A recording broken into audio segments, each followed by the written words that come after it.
Why is Venezuela, the country with the world's largest proven crude oil reserves, suffering through a fuel shortage? Drivers queue for hours, sometimes overnight, just for a chance to fill their tanks.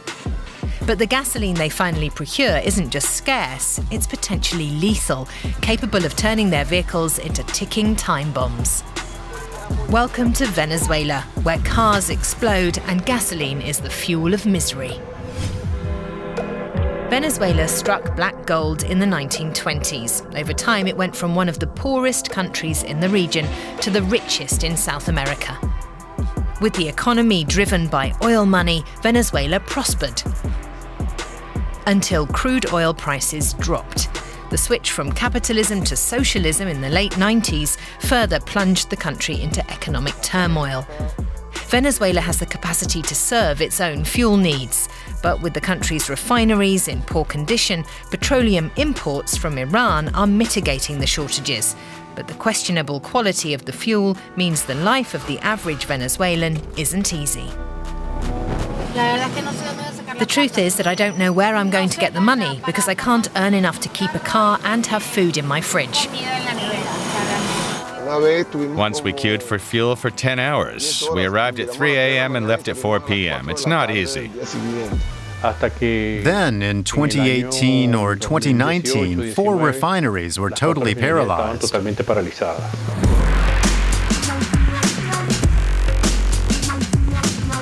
Neliana Carrasco is on a mission to find out why her car keeps failing. She's one of the many victims of the poor quality fuel the country contends with. Today, she's taking her car to a garage for a checkup. Having a car in Venezuela is really hard and expensive. Because the car sometimes fails to start, several components on the car are damaged, like the fuel pump, for example. I'm praying that if one of those components has an issue, the battery or the fuel pump, it won't be completely damaged. And that the car doesn't catch on fire. She's hoping her trusted mechanic, Raul, will help diagnose the issues with the car. It lacks power going uphill, and I think one piston isn't working. Only 3 out of 4 are working.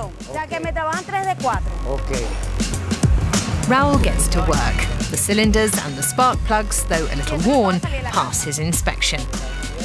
He then checks over the rest of the engine, but finds that it's in decent shape. Still, Neliana knows something is wrong with her car. The car starts making noises as if it wants to turn off. We have to check the fuel system to see how the filters are, because the problem doesn't seem to be here. How much will the fuel pump cost? The cost of the fuel pump is $20, plus $40 labor. So you're telling me that it's a minimum of $70? Yes, at least $70. What if it's the complete pump package? If it's the complete pump package, it costs $120. It comes with the whole system, the pump and the float. The news is disheartening. Neliana's resources are stretched thin, and spending $120 on replacing the entire fuel system is something she just can't afford. The truth is that I don't know where I'm going to get the money because I can't earn enough to keep a car and have food in my fridge. In 2020, the Venezuelan government announced imports of oil from Iran, with the price capped at 50 cents per litre. But as time went by, the prices rose while the quality dropped. Gilberto Morillo, a former finance manager at the state-owned oil and gas company PDVSA, has his theories about what happened. When the Great Crisis came, that was when the Iranian ships arrived. We were without gasoline in the whole country, and were expecting a lot from the ships. The gasoline was distributed for a few days, but there was always doubt about the quality. Octane is one factor.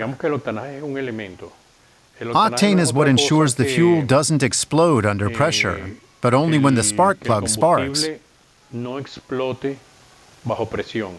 But if the octane is low, when it is under pressure inside the engine, that causes it to detonate, to explode.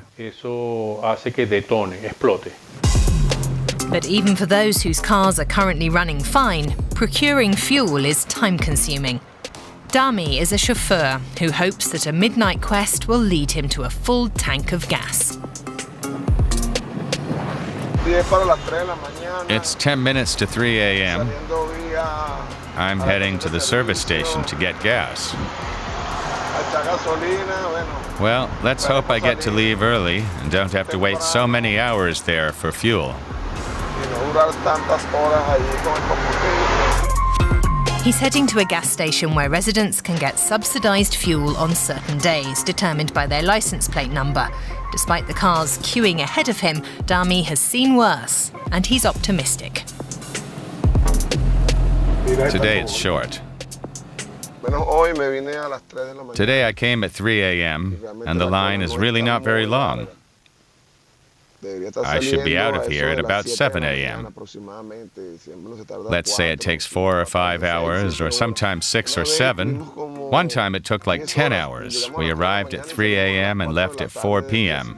I mean, it's not easy. It's all about luck. Dami could have bought fuel from a station without a long queue, but fuel there would be sold at international market prices, in US dollars, something not all Venezuelans can afford. For Dami, the hours of inching closer to his goal are the only way to ensure his car has a full tank of gas. Well, it's going to be 6 a.m. We're not far away. About 10 or 12 cars. Then I can go back home and rest a little in the early morning to get my energy back.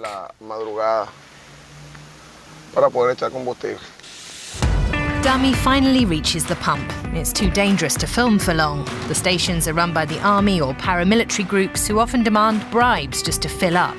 But for this weary Venezuelan, it's mission accomplished. Well, we're coming out of the gas station. We managed to fill up the tank. It's 6:30 in the morning. Thank God. The severe fuel shortage and the poor quality of fuel are a far cry from when the country's oil industry was thriving. Well, let's first remember that around 1998 or 99, Petróleos de Venezuela was ranked as the second best oil company in the world. But between 2002 and 2003, clashes between the Chavez-led government and PDVSA led to oil production dropping. It was the beginning of the end. Many plants were failing, so you didn't have 40 plants operating, you had 30 or 20. Then in 2018 or 2019, the 4 refineries were totally paralyzed, and there were no fully functional refineries at all. It's all resulted in a situation of daily struggle for people like Neliana. Today, she's off to have her fuel pump examined by an expert.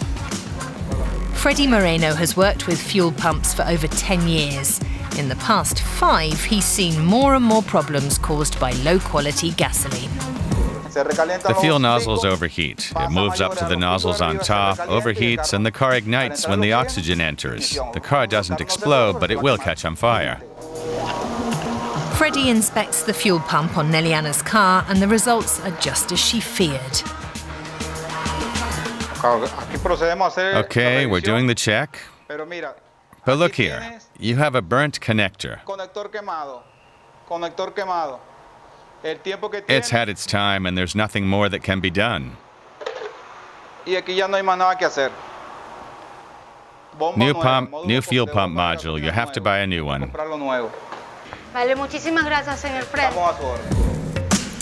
Neliana has to try and replace the entire unit or give up on her car entirely. But as luck will have it, it's the car that gives up on her. The car failed again. It didn't want to start. The mechanic told me it's the complete fuel pump because of the gasoline. I have to wait for it to cool down to see if I can get home and see if it can be fixed. I'm going to sell the car. I can't go on in this situation where every 5 minutes I break down because of the gasoline. That's what it's like to have a car in Venezuela with this worthless gasoline. Owning a car in Venezuela is both a necessity and a burden. While Dami hopes that his tank of gas will last until he's allowed to refuel the following week, Neliana is confronted with a tough decision. Can she really afford to run a car that constantly needs repairs because of substandard fuel? Like many Venezuelans, they suffer the consequences of poor supply and low-quality fuel, seemingly with no end in sight. Have you ever faced a fuel shortage in your part of the world? Let us know in the comments.